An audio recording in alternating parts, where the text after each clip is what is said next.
여러분, 지금 당장 창밖을 한번 보시겠어요?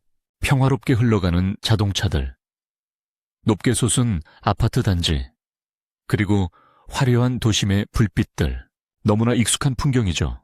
하지만 이 평화로운 풍경 아래 우리가 미처 깨닫지 못한 거대한 생존의 요새가 숨겨져 있다는 사실 알고 계셨나요? 우리는 지금 세계에서 가장 위험한 국경선에서 불과 40km 떨어진 곳에 살고 있습니다. 외국인들이 한국에 오면 가장 먼저 묻는 말이 뭔지 아세요? 북한이랑 이렇게 가까운데 무섭지 않냐는 겁니다. 그런데 정작 우리 한국인들은 무덤덤하죠. 왜 그럴까요? 단순히 우리가 용감해서일까요? 아니면 설마 전쟁이 나겠느냐는 안일함 때문일까요? 오늘 제가 드릴 이야기는 그 대답이 아닙니다. 우리가 무덤덤할 수 있는 진짜 이유. 바로 대한민국이라는 국가 자체가 지난 70년 동안 전쟁이 나도 절대로 무너지지 않을 요새로 개조되어 왔기 때문입니다. 오늘은 광복 이후부터 지금까지 한반도가 겪어온 격동의 역사와 그 과정에서 탄생한 무적의 방어력에 대한 비하인드 스토리를 아주 깊게 파헤쳐보겠습니다. 자, 상상해보세요. 1945년 그날부터 시작된 거대한 체스판의 움직임을 말이죠. 이야기는 1945년 8월 15일로 거슬러 올라갑니다. 전 세계를 뒤흔든 원자폭탄 투하와 함께 일본이 항복했고 우리는 드디어 빛을 되찾았습니다. 하지만 기쁨도 잠시, 한반도는 우리 의지와 상관없이 거대한 냉전의 소용돌이에 휘말립니다. 38선을 경계로 남쪽엔 미군이, 북쪽엔 소련군이 들어오죠. 이때부터 한반도는 전 세계에서 가장 뜨거운 실험장이 됩니다. 자본주의와 사회주의, 두 거대한 체제가 정면으로 충돌하기 시작한 겁니다. 결국 1948년 남과 북에 각각 정부가 들어서며 분단은 현실이 됐습니다. 그리고 2년 뒤인 1950년 6월 25일 민족 최대의 비극인 요지오 전쟁이 터지고 맙니다.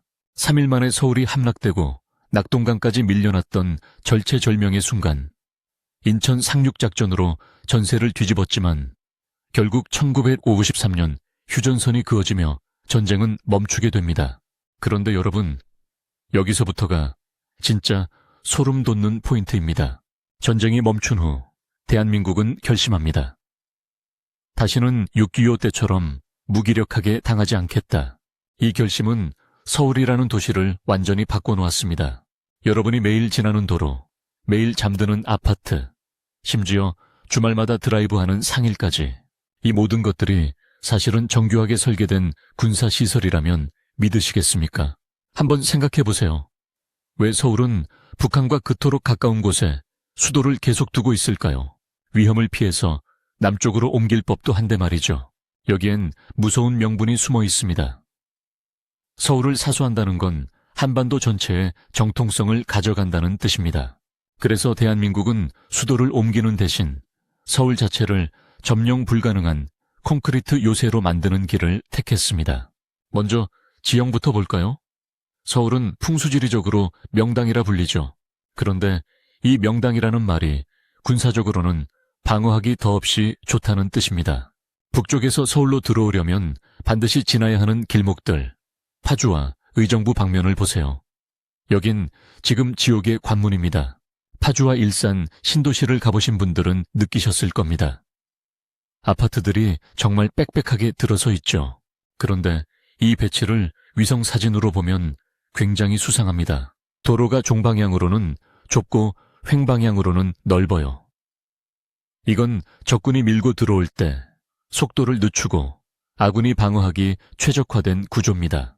특히 우리가 사는 철근 콘크리트 아파트, 이거 정말 무서운 물건입니다.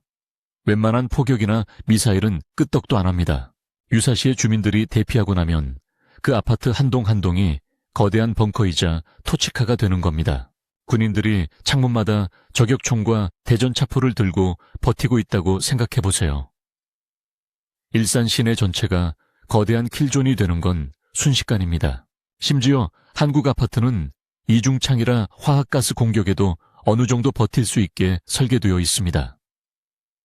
정말 전투 특화형 주거지라고 해도 과언이 아니죠.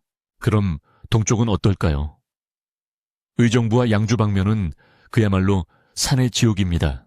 일렬로 늘어선 험준한 산맥들 사이로 길을 내야 하는데 이건 공격하는 입장에선 자살 행위나 다름없습니다. 좁은 길목마다 벙커를 박아놓고 버티면 그 유명한 장판파의 장비처럼 우주 방어가 가능해집니다. 자, 만약 적군이 이 모든 지옥을 뚫고 서울 시내로 진입했다고 칩시다. 그럼 끝일까요? 어림도 없습니다. 이제부터가 진짜 본 게임입니다. 서울의 도로망을 한번 유심히 보세요. 어떤 방향에서 들어와도 시청까지 직행할 수 있는 큰 길이 없습니다. 나들목 몇 개만 틀어막으면 적들은 서울을 삥 둘러 가야 합니다. 여차하면 고가도로를 폭파해 바리케이드로 쓸 수도 있죠. 그리고 북악산을 보세요. 1968년 김신조 일당이 청와대를 습격하려 했던 사건 이후 우리 정부는 예방접종을 아주 제대로 맞았습니다. 지금 북악산 전체는 초소와 벙커로 도배되어 있습니다. 심지어 드라이브 코스로 유명한 북악 스카이웨이, 이 길도 사실은 유사시 군 병력을 신속하게 배치하기 위한 방어선 역할을 합니다. 남산은 또 어떻고요? 남산은 거대한 화강암 덩어리입니다. 존재 자체가 완벽한 방공호죠. 남산 터널들은 수십만 명을 수용할 수 있는 대피소로 설계되었습니다. 여기서 끝이 아닙니다. 진짜 최종 보스는 바로 한강입니다. 여러분, 해외여행 가서 보신 유럽의 강들을 떠올려 보세요. 파리의 생강이나 런던의 템스강. 한강에 비하면 그냥 샘물이나 개천 수준입니다. 한강처럼 강폭이 1km에 달하는 거대한 강이 도심을 가로지르는 경우는 세계적으로 극히 드뭅니다. 적군 입장에서 이 강을 건넌다는 건 강을 건너는 것이 아니라 바다에 상륙하는 것과 맞먹는 난이도입니다. 강남 개발의 역사도 사실은 안보와 깊은 관련이 있습니다.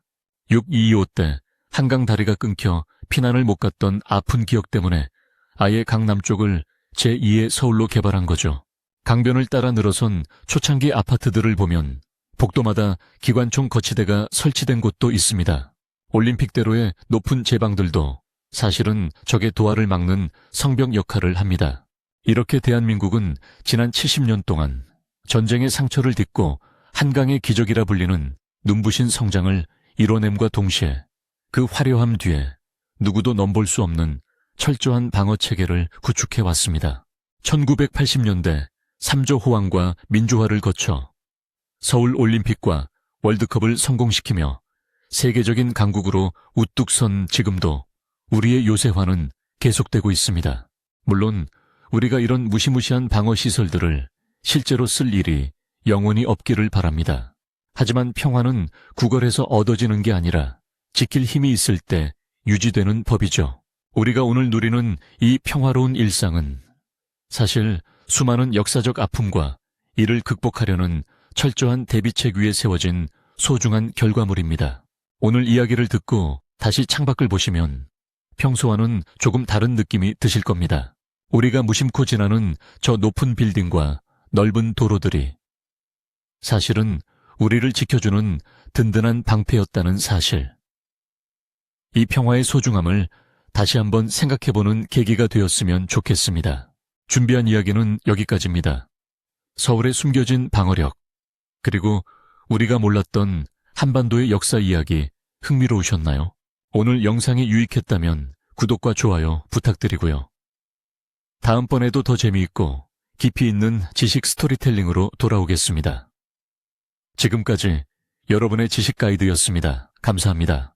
혹시 여러분의 집 근처에도 이건 좀 수상한데 싶은 군사시설처럼 생긴 구조물이 있나요?